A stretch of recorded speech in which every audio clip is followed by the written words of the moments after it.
हमें लगता है कि हम सोच कर बहुत कुछ करते जा रहे हैं, क्योंकि मन में बहुत सारा चीज़ हम बनाते जाते हैं, लेकिन सोचने से बहुत कुछ बदलता नहीं है। तो कुछ बदलने के लिए कुछ करना पड़ता है। Means execution is very very important part of our life. अगर हम चाहते हैं कि कुछ बड़ा बदले तो एग्जीक्यूट करना ही पड़ता है। और ऐसा नहीं है कि हम ये जानते नहीं हैं, बट ये हम कर नहीं पाते हैं, और ये हमारे साथ बहुत बड़ा चैलेंज होता है। लेकिन सवाल ये है कि हम ये क्यों नहीं कर पाते हैं। कर नहीं पाते हैं ये तो ठीक है, लेकिन हम क्यों नहीं कर पाते हैं? जब हम जानते हैं तो कहाँ चैलेंज आ जाता है। तो सबसे बड़ा चैलेंज अगर आप देखेंगे, मेरे हिसाब से मुझे ऐसा लगता है कि हमारा डिस्ट्रैक्शन होता है। आप देखिएगा, जब कोई इम्पोर्टेंट काम आप करने जाएंगे तो उस समय आपको लगेगा कि थोड़ा सा वो कर लेते हैं, थोड़ा सा सोशल मीडिया चेक कर लेते हैं, थोड़ा सा आपको किसी अपने फ्रेंड का याद आने लगेगा। ये बहुत सिंपल और जनरल बात है, लेकिन ये हमारे लाइफ को लीड कर रहा है। मतलब हमको अपनी डायरेक्शन में ले जा रहा है, हमारे डायरेक्शन में नहीं जहाँ हम जाना चाहते हैं। लेकिन हम कहीं ना कहीं आगे बढ़ते हैं अपने फैसलों की वजह से, अपने डिसीज़न की वजह से। सिचुएशन चाहे जो भी हो हमारे सामने, हम जाते वही हैं जहाँ जाने का हम डिसीज़न लेते हैं। इसीलिए अल्टीमेट गेम हम ही खेलते हैं, क्योंकि कह सकते हैं आपकी विकेट पे हम खेल रहे होते हैं। तो अल्टीमेट गेम हमको खेलना है, जो फाइनल गेम है, जो फाइनल डिसीज़न है। तो कोई फ़र्क नहीं पड़ता है कि हमारा मन या हम डिस्ट्रैक्ट किस तरह से हो रहे हैं, या किस तरह से हमें वो कहाँ ले जाना चाह रहा है। सब कुछ इस पर डिपेंड करता है कि हम जाते कहाँ हैं। जैसे कभी कभी आप देखते हुए है कि बहुत मन भटक रहा है, लेकिन आप फोकस करके एक काम में लग जाते हैं तो वो काम कंप्लीट हो जाता है। मतलब डिसीज़न आपका रहा अल्टीमेट, लास्ट डिसीज़न। तो इसीलिए हम लोगों को अपने डिसीज़न पे फोकस करना है अवेयर होके। ये तब संभव है जब हम अवेयर हो जाते हैं। हम समझने लगते हैं कि जैसे ही कोई चीज़ आएगा मन में, तो हमें पता चलने लगता है एक्चुअली कि ये हो क्या रहा है। जब तक हम अवेयर नहीं होते हैं, तब तक हम दूसरी चीज़ों से डायरेक्ट हो रहे होते हैं, अपने मन के निर्देशों पे हम चल रहे होते हैं। जैसे हम अवेयर होते हैं, हम समझ जाते हैं कि हो क्या रहा है, चल क्या रहा है। हम लोगों को हमारा जो इनर वॉइस है वो बरगला रहा है, वो बता रहा है कि क्या इम्पोर्टेंट है मेरे लिए, जो कि नहीं इम्पोर्टेंट है, लेकिन वो भटका रहा है। हम जब भी कुछ करना चाहते हैं तो हमारे अंदर एक RAS फैक्टर होता है, जो माइंड का एक पार्ट होता है। तो RAS फैक्टर जो होता है, साइंस में हम जानते भी हैं इस चीज़ को। तो वहाँ पे क्या होता है ना कि वो हमें सेफ रखना चाहता है। जैसे ही आप कोई डिसीज़न लेते हैं किसी काम को करने के लिए, वहाँ तक तो ठीक है। जैसे ही आप डिसीज़न लेते हैं, वो RAS जो है ना वो एक्टिवेट हो जाता है, और वो आपको उस चीज़ से बचाना चाहता है, क्योंकि आपको उसके लिए जो नया करने जा रहे हैं एक्स्ट्रा एफर्ट लगाने की ज़रूरत पड़ती है। तो RAS आपको उस चीज़ से बचाने के लिए आपको डिस्ट्रैक्ट करने लगता है। वो आपको सेफ रखने के लिए डिस्ट्रैक्ट करता है, आपको डिस्ट्रॉय करने के लिए डिस्ट्रैक्ट नहीं करता है। अपनी जगह पर वो भी सही है। और इसका ताल्लुक हमारे हिस्ट्री में बहुत पुराने मतलब जड़ों में छिपा हुआ है। इवन कि एंसेस्ट्रल रीज़न भी है इसका जेनेटिक रीज़न भी है। ये डिस्ट्रैक्शन जो होता है, हम लोग सोचते हैं कि हम बहुत आसानी से बदल लेंगे इसको। ये इतना आसान नहीं है जितना हम सोचते हैं। है तो छोटा सा बात बोलना कि हम डिस्ट्रैक्शन को चेंज कर देंगे, लेकिन इतना आसान होता तो हम कर चुके होते। दुनिया में सबसे ज़्यादा सपनों को जिसने तोड़ा है वो यही डिस्ट्रैक्शन है। तो हम लोगों को कैसे इसको, मतलब हम पूरी तरह से ब्रेक नहीं कर सकते हैं इसको, लेकिन हम इससे ओवरकम कर सकते हैं। डिस्ट्रैक्शन आएगा हमारे सामने, लेकिन हम इससे ओवरकम कर सकते हैं। लेकिन इसका एक सिंपल तरीका है। कैसे कर सकते हैं कि हम जैसे ही मन डिस्ट्रैक्टेड हो, हम अवेयर हों कि हम डिस्ट्रैक्ट हो रहे हैं, और हम एक्सेप्ट कर लें कि अच्छा ये डिस्ट्रैक्शन है। ये नहीं कि मतलब हमको जो करना है हम वही करेंगे, ऐसा कुछ नहीं होता है। ये सब नहीं करना है, क्योंकि जब आप किसी चीज़ का विरोध करते हैं तो उसका और जो है ना एक फेज और प्रबल तरीके से वो आता है, प्रतिरोध आपके अंदर। जैसे अभी आप छोटा चीज़ छोड़ेंगे, फिर कुछ देर बाद वो और ज़्यादा आएगा, आपको पता नहीं चलेगा वो, जैसे हम लोगों को फील नहीं होता है, पता नहीं चलता है, लेकिन इंटरनल गेम भी तो चल रहा होता है, दिमाग भी तो कुछ गेम खेल रहा होता है अंदर में। जैसे मान लीजिए कोई दुश्मन है आपका, उसको आप डांट के भगा दिए, तो फिर जो आएगा तो समझ जाएगा ना कि अरे ये तो डांट के भगा देता है, कुछ हथियार लेके आएगा। फिर मान लीजिए आप उसको मार पीट के भगा दिए, तो इस बार वो बड़ा हथियार लेके आएगा, 3-4 और लोगों के साथ वो आएगा। तो ऐसे ही डिस्ट्रैक्शन भी आता है, पहले छोटा, फिर थोड़ा बड़ा, फिर थोड़ा बड़ा। एक समय आप लालच में आ जाएंगे और आप अल्टीमेट डिस्ट्रैक्ट हो ही जाएंगे, क्योंकि आप अवेयर नहीं हैं कि वो डिस्ट्रैक्शन है। तो हम लोगों को अवेयर होना है डिस्ट्रैक्शन के प्रति, ये पहला मतलब हथियार है आप कह सकते हैं। तो जैसे हम अवेयर हो जाते हैं तो हमारा मन ये समझने लगता है कि ये गड़बड़ चीज़ है, और वो समझने लगता है कि वो क्लियर देखने लगता है कि 2 डायरेक्शन है, एक वो डायरेक्शन, एक ये डायरेक्शन, तो किधर जाना चाहिए। तो डिस्ट्रैक्टेड होने के बाद भी आप एक स्टेप चलना पसंद करते हैं, आप समझ लेते हैं कि किधर जाना है, ठीक है, अपना नफ़ा नुकसान समझ लेते हैं, तो आप नुकसान में जाना नहीं चाहते हैं। इसीलिए अवेयर होना ज़रूरी है। अवेयरनेस इज़ द की कि आप डिस्ट्रैक्ट ना हो, ठीक है। तो सबसे इम्पॉर्टेंट जो चीज़ हम लोगों को समझना है, डिस्ट्रैक्शन से बचने के बाद एग्जीक्यूशन पर फोकस करना है। जो भी चीज़ें, जो भी गोल हमने सेट की अपने लाइफ के लिए, अपने इस साल 2025 के लिए, उसके लिए हम लोगों को प्रयासरत होना है कि हम उस चीज़ को पाएँ।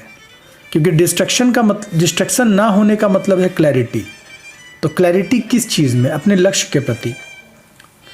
जैसे ब्रायन ट्रेसी, ऐसे तो बहुत सारी चीज़ें हैं, लेकिन ब्रायन ट्रेसी का कहना है कि ज़िंदगी में मतलब समझिए कि सफलता का एक ही तरीका है, आपका लक्ष्य क्लियर हो बस, और कोई दूसरा तरीका नहीं है। लक्ष्य क्लियर हो, आप एग्जीक्यूट कर रहे हो, और कोई दूसरा तरीका नहीं है। ये ब्रायन ट्रेसी कहते हैं, वर्ल्ड के सबसे बड़े मैनेजमेंट गुरु में से एक हैं, सबसे बड़े ऑथर्स में से एक हैं PMA बुक्स के। तो उनका कहना है कि लक्ष्य बहुत इम्पॉर्टेंट होता है। और हार्वर्ड में जो रिसर्च हुआ उससे हम लोगों ने डिस्कस भी किया कि मात्र 13%, 15% लोग, 85% लोग तो लक्ष्य बनाते ही नहीं हैं। 15% लोग बनाते हैं, जिसमें से कि जो 3% टॉप लेवल पर होते हैं वो अपने लक्ष्य को लिखते भी हैं। तो ब्रायन ट्रेसी कहते हैं कि जिस आदमी का लक्ष्य क्लियर हो, उसको एग्जीक्यूशन उसके लिए आसान हो जाता है, और अगर वो एग्जीक्यूट भी कर जाता है फिर तो बात ही अलग है। तो इसीलिए हम लोग जब डिस्ट्रैक्शन हटा देते हैं तो क्लैरिटी आता है। क्लैरिटी आने पे हम लोग का लक्ष्य जो है हमारा, बनाना, लिखना, उस पर फोकस करना बहुत आसान हो जाता है, ठीक है। तो ये चीज़ें हैं। अब होता क्या है कि कई बार सवाल ये आता है कि सब चीज़ तो ठीक है यार, मेरा लक्ष्य भी सब तो ठीक ही है, ऐसा कुछ नहीं है, डिस्ट्रैक्शन भी नहीं। कभी कभी ऐसा लगता है भी तो लगता है कि ऐसा, कभी कभी हम अंडर कॉन्फिडेंट होते हैं, तो कभी कभी हम ओवर कॉन्फिडेंट भी हो जाते हैं अपने आप को लेके। तो यहाँ पर ना अंडर कॉन्फिडेंट होना है, ना ओवर कॉन्फिडेंट होना है। चीज़ों को उस तरह से देखना है जैसी वो है। रॉबर्ट ग्रीन कहते हैं कि दुनिया को अपने हिसाब से मत देखिए, आप अच्छे हैं या आप बुरे हैं तो सब बुरा है, आप अच्छा है तो सब अच्छा है। दुनिया को दुनिया के हिसाब से देखिए जैसा वो है। तो इसीलिए तब आप क्या होगा कि आप सही जगह पर सही काम कर पाएंगे, नहीं तो आप हमेशा धोखे में रहेंगे, हमेशा आप पीछे रहेंगे दुनिया से। तो जो लोग जैसे हैं उसको वैसा ही रहने दीजिए, उसको बदलने की कोशिश मत कीजिए अपने हिसाब से। ये बात क्यों आया? क्योंकि जब हम लक्ष्य बना लेते हैं अपना, तो कई चीज़ें हमारे सामने आती हैं। तो सबसे पहले तो हमें लक्ष्य क्लियर रूप में लिख लेना है, और हमें ये समझ लेना है कि उसको पाने के बीच में जो है बहुत सारा बाधा भी आएगा। ओवर कॉन्फिडेंट नहीं होना है, उस बाधा को उसी रूप में देखना है। अच्छा ये है चैलेंज, ये है। तो सबसे पहले हम लोगों को अपने डायरी को ओपन करना है, गहरी सांस लेनी है, और अपने लक्ष्य को लिखना है। अपने नोटबुक में अपने लक्ष्य को लिखना है, वही लक्ष्य जो 2025 में या 2026 का अगर आपने तय किया है, तो उस एक चीज़ को लिखना है आपको। वो आप देख लीजिए कि 25 अभी ख़त्म होने वाला, इस डेट 31 दिसंबर तक का या फिर मार्च तक का। लेकिन मेरा सजेशन ये है कि आप 25 का लिखिए। छोटा लिखिए, बड़ा लिखने की ज़रूरत नहीं है। और बड़ा लिखिए तो उसमें डेट डाल दीजिए कि इस डेट तक। तो सबसे पहले हम लोग गोल लिखेंगे, अपना डेट देंगे पेज के ऊपर, नाम लिखेंगे और गोल्स लिखेंगे। गोल लिखने का एक अच्छा तरीका ये है कि ऐसे लिखना चाहिए गोल्स जैसे वो कल ही आपने कंप्लीट कर लिया हो।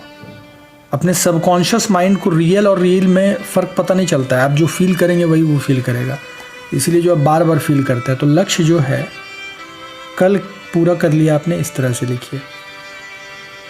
मतलब ऐसा मानिए कि 31 दिसंबर अगर डेडलाइन है तो कल 31 दिसंबर था और आपने 31 दिसंबर को अपना गोल अचीव कर लिया, इस तरह से लिखिए। और उसके लिए थैंक यू कर सकते हैं आप।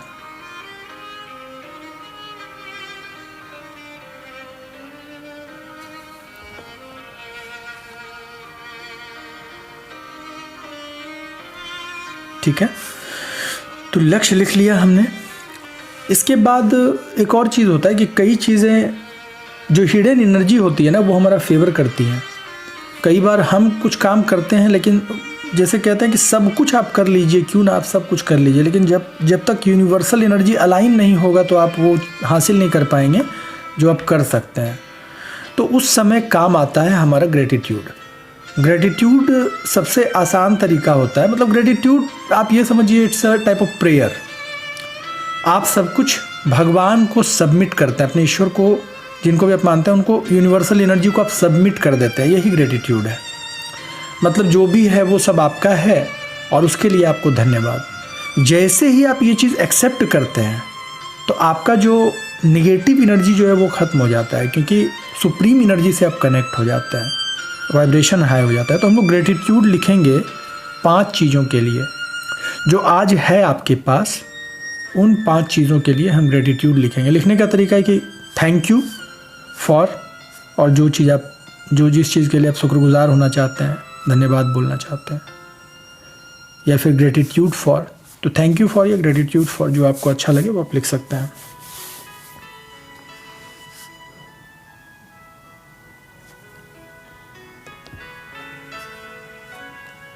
तो ग्रेटिट्यूड लिखेंगे हम, 5 ग्रेटिट्यूड लिखेंगे अपने अच्छे हेल्थ के लिए, अच्छे सोच के लिए। हम पढ़ने में अच्छे हैं, हम जॉब में अच्छे हैं, हम बिजनेस में अच्छे हैं, हम बातें अच्छी करते हैं,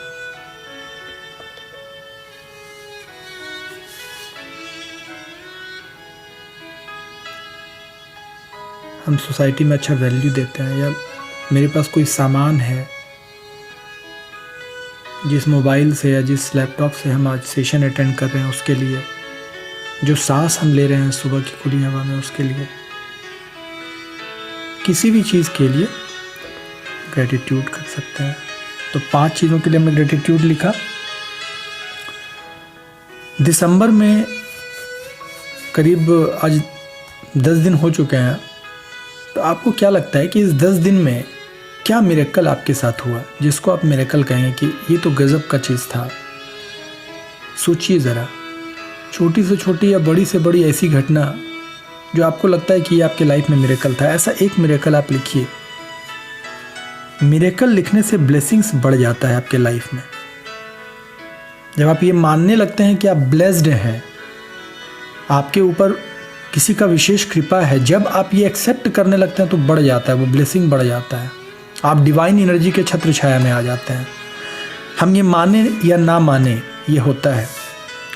और सही बात यह कि हमारे मानने ना मानने से यूनिवर्सल एनर्जी नहीं बदलेगा, वही होगा जो होता है। तो इसलिए एक ब्लेसिंग लिखेंगे। चलिए, गोल, ग्रेटिट्यूड, ब्लेसिंग्स हमने लिखा। अच्छे से ब्लेसिंग लिख लीजिए। मिरेकल,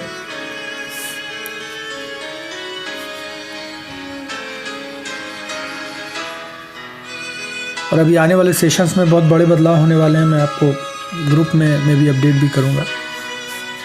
और अगर आप YouTube पे देख रहे हैं इस वीडियो को, तो लाइक और सब्सक्राइब ज़रूर कर लीजिएगा, क्योंकि आगे बहुत सारा चीज़ आने वाला है। अभी सेशन से स्टार्ट होने जा रहे हैं, कम्युनिकेशन वगैरह के भी। तो चलिए, मिरेकल और हमने लिख लिया। तो अब जिस पेज पे आपने लिखा है उसमें नीचे में जो स्पेस है उसमें 5 टाइम्स थैंक यू और अपना नाम लिखेंगे।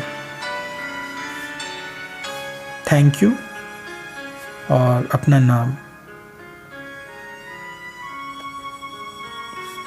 थैंक यू और थैंक यू फील करें कि आप अपने आप को थैंक यू बोल रहे हैं, आपने इतना चीज़ अचीव किया, इतना सारा ग्रेटिट्यूड के लिए चीज़ है आपके पास, मिरेकल्स है इतना सारा।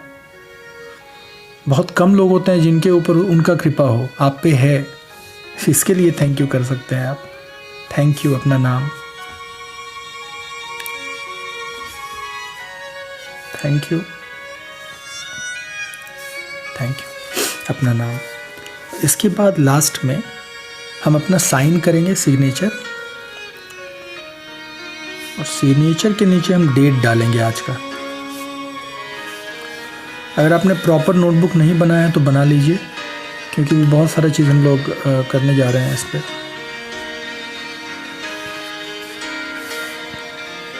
चलिए, नाम और डेट हमने लिख दिया। तो ये हमने ग्रेटिट्यूड दिया,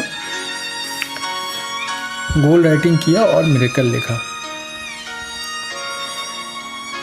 ज़रा सोचिए, जो आप गोल लिख रहे हैं उसके बीच में जो चैलेंजेस आ रहा है, मतलब जो आपने पूरा किया, ऐसा आपने लिखा, अपने सबकॉन्शियस को आपने कमांड दिया, उस बीच में जो आपके चैलेंजेस आ रहे हैं, जो सबसे बड़ा हर्डल है आपके लाइफ में उस गोल को पाने के लिए, वो क्या चीज़ है? क्या वो हेल्थ है? क्या वो पैसा है? क्या वो आपका प्लानिंग है? क्या वो कोई इंसान है जो जिसके कारण, मतलब इंसान मतलब नेगेटिव इंसान हो ज़रूरी नहीं है, कभी कभी हमारे पास इतनी जिम्मेदारी ऐसी आ जाती है कि उसकी वजह से हम कोई काम बिल्कुल कर ही नहीं पा रहे हैं, ऐसा भी होता है। तो वो भी हर्डल ही है ना, मतलब पॉजिटिव वे में है, बट आपका गोल उस कारण से आप अचीव नहीं, तो उस चीज़ को आप नोट करें। कोई इंसान, कोई परिस्थिति, कोई वस्तु, कोई चीज़ जो आपको हर्डल के रूप में रोक रही है, या आपका खुद का कोई चीज़, या तो आप रूम में अपने बंद कमरे में उस काम को नहीं कर पा रहे हैं, या अपने ऑफिस में उस काम को, वो वातावरण आपके अनुकूल नहीं है और आप निकल भी नहीं पा रहे हैं, आप उस जगह से निकल भी नहीं पा रहे हैं, तो आप उसको नोट कीजिए अपनी डायरी में। बिगेस्ट चैलेंज लिखिए, जो बिगेस्ट हर्डल है उसका नाम लिखिए आप।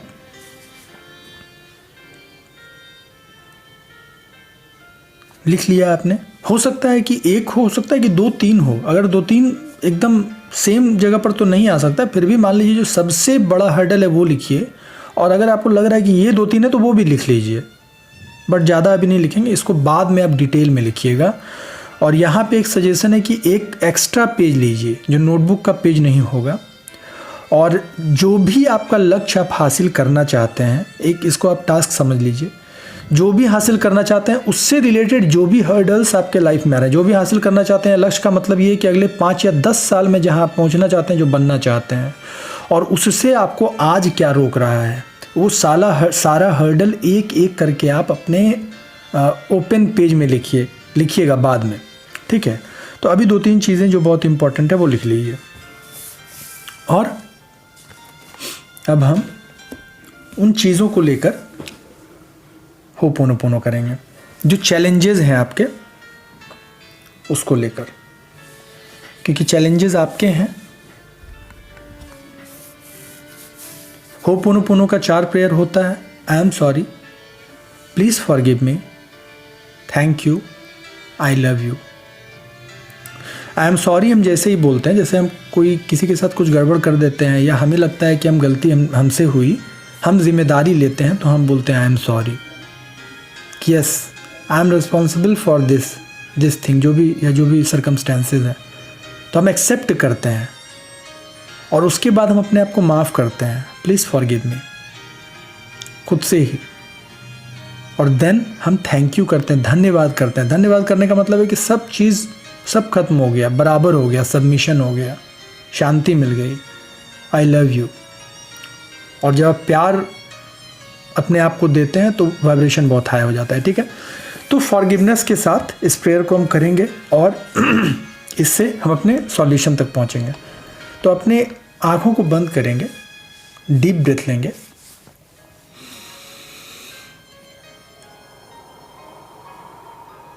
रिलीज, आंखें बंद रखेंगे और आराम से बैठ जाएंगे।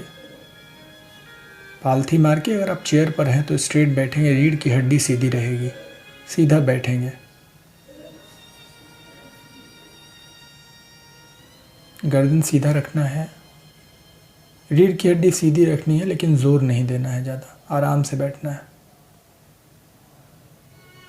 Take a deep breath.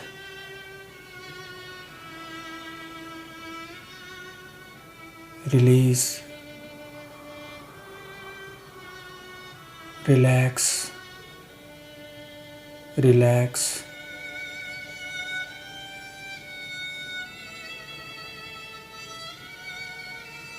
Take a deep breath.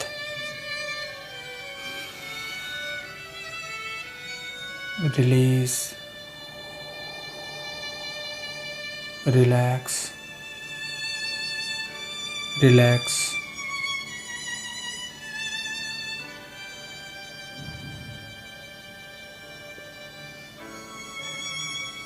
आप जो सांस ले रहे हैं उस सांस से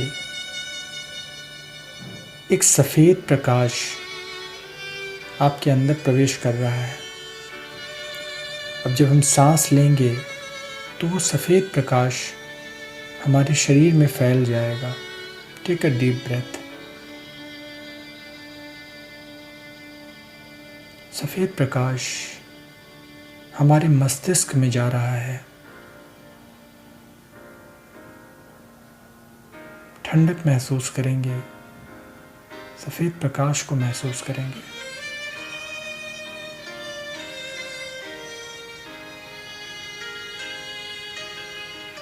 जब हम सांस छोड़ रहे हैं तो डार्कनेस, नेगेटिवनेस, होपलेसनेस, ये सभी नकारात्मक चीज़ें बाहर रिलीज़ कर रहे हैं।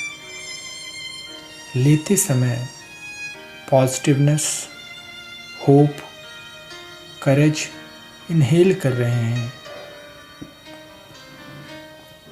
और छोड़ते समय सारी नकारात्मक फीलिंग्स एक्सेल कर रहे हैं। Take a deep breath. Release, relax. शरीर में जहाँ भी तनाव है उसे रिलैक्स करें।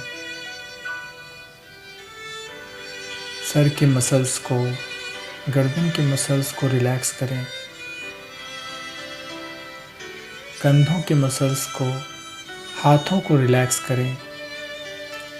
रीढ़ की हड्डी को, सीने को रिलैक्स करें। पेट को, एब्डोमेन को रिलैक्स करें। दोनों हाथों को आराम दें। दोनों हथेलियों में आराम महसूस करें। जेनाइटल्स में और दोनों पैरों में आराम महसूस करें। Take a deep breath. Release, relax. पूरी तरह से शरीर में आराम महसूस करेंगे।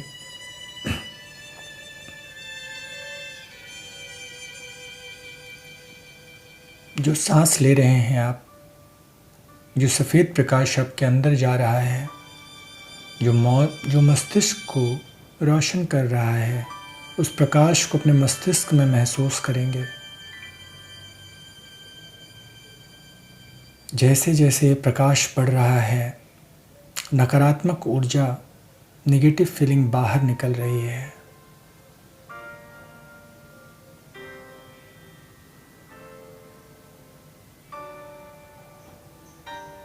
इस प्रकाश को अपने मस्तिष्क में बढ़ता हुआ महसूस करेंगे।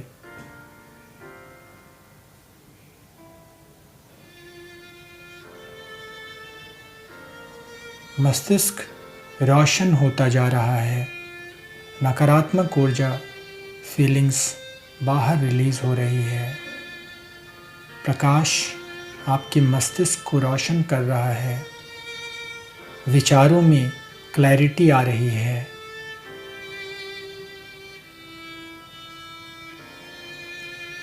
स्पष्ट रूप से जो प्रॉब्लम्स, जो हर्डल्स आपको गोल अचीव करने से रोक रहे थे, उनको देखिए। कौन सा हर्डल आपको अचीव करने से रोक रहा है?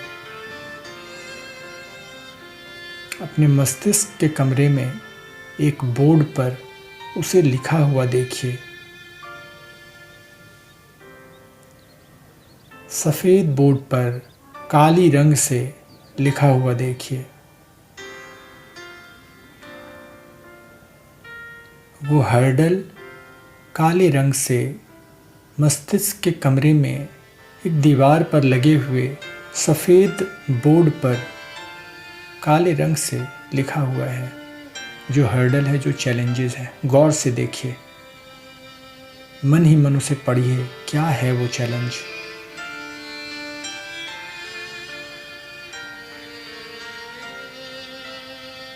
मस्तिष्क की रोशनी में आपको वो चैलेंजेस क्लियर दिख रहा है।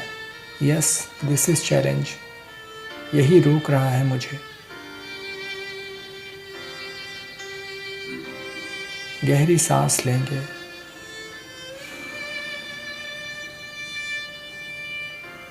Release, relax.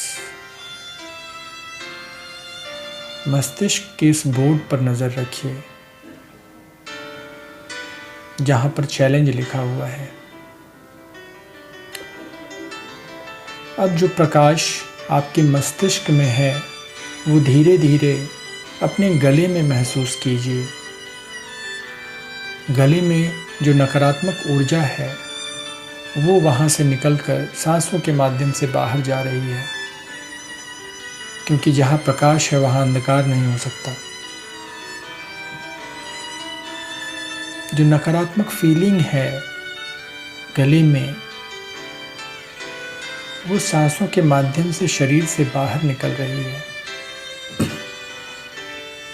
अब ये प्रकाश धीरे धीरे आपके कंधे पे फैल रहा है। महसूस कीजिए इस प्रकाश को अपने दोनों हाथों में फैलता हुआ। जो थकान, जो नकारात्मक फीलिंग आपके हाथों में है वो अब भाप बनकर उड़ता जा रहा है, क्योंकि जहाँ प्रकाश होता है वहाँ अंधकार नहीं हो सकता। नकारात्मक चीज़ें शरीर छोड़ रही हैं, प्रकाश शरीर में फैल रहा है। अपनी रीढ़ की हड्डी में सफ़ेद प्रकाश को महसूस कीजिए। हर सांस के साथ ये सफ़ेद प्रकाश बढ़ता जा रहा है। रीढ़ की हड्डी से नकारात्मक चीज़ें, थकान, डर, निराशा भाप बनकर उड़ती जा रही है। अपने सीने में इस सफ़ेद प्रकाश को महसूस कीजिए। अपने पेट में इस सफ़ेद प्रकाश को महसूस कीजिए। सीने और पेट में जो नेगेटिव फीलिंग्स हैं वो भाप बन के उड़ती जा रही हैं। जो भी नेगेटिव नकारात्मक चीज़ें हैं वो काली रंग की हैं, ग्रे कलर की हैं। ये जब भाप बनकर उड़ रही हैं तो महसूस कीजिए कि काले या ग्रे रंग का धुआं आपके शरीर से निकलता जा रहा है धीरे धीरे, क्योंकि प्रकाश पड़ता जा रहा है। आपके एब्डोमेन से ये नकारात्मक चीज़ें निकलती जा रही हैं, अब वहाँ प्रकाश पड़ता जा रहा है। आपके जेनिटल्स से ये नकारात्मक ऊर्जा निकलती जा रही हैं, अब वहाँ प्रकाश पड़ता जा रहा है। अपने दोनों पैरों में इस प्रकाश को फैलता हुआ महसूस कीजिए। अपने तलवों तक इस प्रकाश को पहुँचता हुआ महसूस कीजिए। मस्तिष्क से लेकर तलवे तक इस पूरे प्रकाश को अपने शरीर को प्रकाशित करता हुआ महसूस कीजिए। पूरे शरीर में हर जगह पर वो नकारात्मक ऊर्जा भाप बनकर उड़ती जा रही है। हर चीज़ जो काला है, जो नकारात्मक है, वो धुआं बनकर उड़ता जा रहा है, क्योंकि अब आपके शरीर में सकारात्मक प्रकाश का प्रवेश हो चुका है।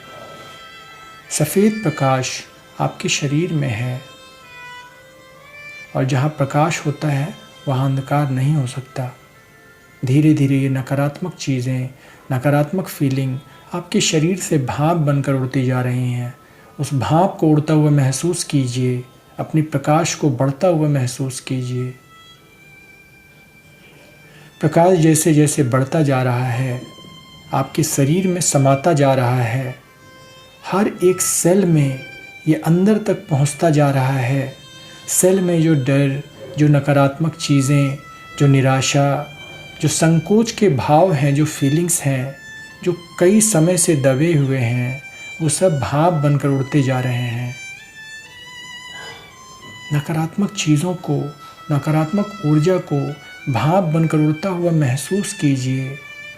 हर वो चीज़ जो नकारात्मक है वो काली है, इसलिए ब्लैक स्मोक के रूप में वो आपके शरीर से रिलीज़ होता जा रहा है। अपने शरीर से ब्लैक नकारात्मक ऊर्जा को बाहर निकलता हुआ महसूस कीजिए। आपके शरीर में सकारात्मक ऊर्जा और प्रकाश बढ़ता जा रहा है। जैसे जैसे प्रकाश बढ़ता जा रहा है, हर सेल में ठंडक पहुंचाने का काम करता जा रहा है। अपने हथेली पर, अपने चेहरे पर उस ठंडक को महसूस कीजिए। आराम और सुकून को महसूस कीजिए। अपने चेहरे के तनाव को कम कीजिए। अब वहाँ सुकून है, आराम है, क्योंकि प्रकाश बढ़ता जा रहा है।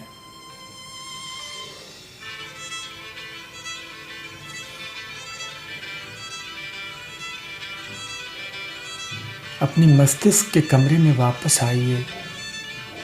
एक बार गौर से देखिए, सारी ब्लैक चीज़ें उड़ गई हैं। क्या आपके बोर्ड पर अभी भी वो हर्डल लिखा हुआ है? अगर वो भी उड़ गई है तो अच्छी बात है, और नहीं तो डस्टर उठाइए और उसे मिटा दीजिए। अब ब्लैक के लिए जगह नहीं है हमारे पास। अब सिर्फ प्रकाश का प्रवेश होगा, कोई नकारात्मक चीज़ नहीं। उसे मिटा दीजिए। अब वहाँ पर अपने लक्ष्य को लिखिए। लक्ष्य का रंग लाल होगा। लाल कलम से उस लक्ष्य को लिखिए।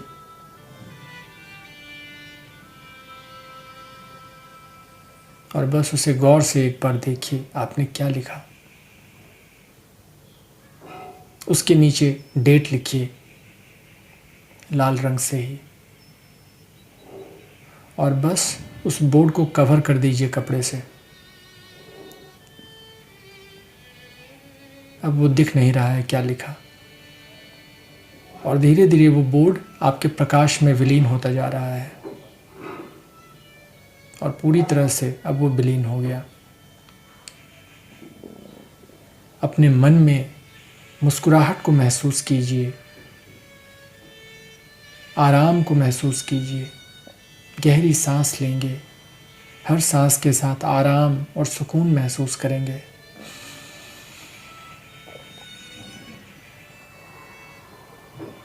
जितनी बची हुई नकारात्मक ऊर्जा, ब्लैक चीज़ें हैं, वो निकल जा रही हैं,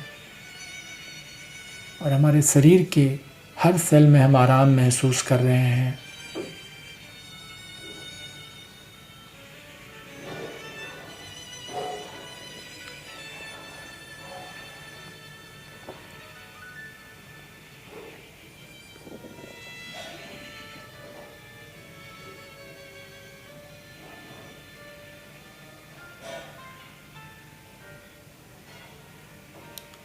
Dear me, I am sorry. Please forgive me. Thank you. I love you. Dear me, I am sorry. Please forgive me. Thank you. I love you. Dear me, I am sorry. Please forgive me. Thank you. I love you. Dear me, I am sorry. Please forgive me. Thank you. I love you. Dear me, I'm sorry. Please forgive me. Thank you. I love you. Dear me, I'm sorry. Please forgive me. Thank you. I love you. गहरी सांस लेंगे।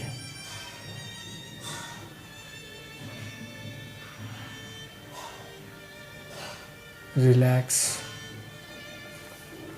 अपने हाथों को जोड़ेंगे, प्रणाम की मुद्रा में लाएंगे और अपने ईश्वर की, ब्रह्मांड की सुप्रीम एनर्जी की उपस्थिति अपने सामने महसूस करेंगे।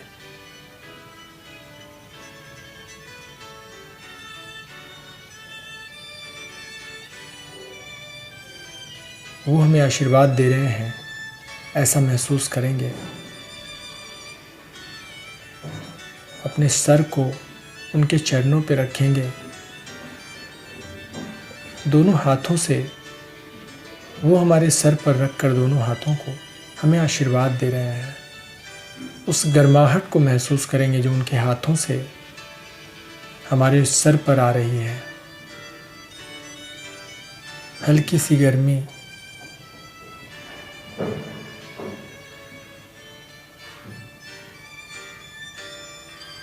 महसूस करेंगे।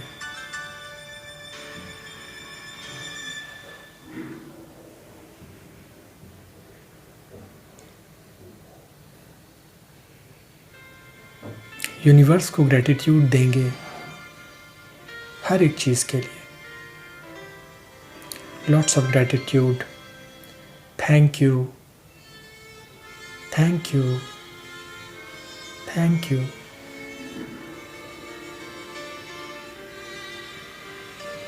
सांसों पर ध्यान देंगे, गहरी सांस लेंगे।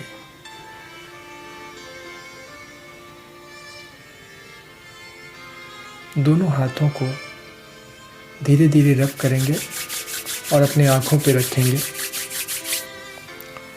और अपनी आँखों को बहुत धीरे धीरे खोलेंगे, बहुत धीरे धीरे।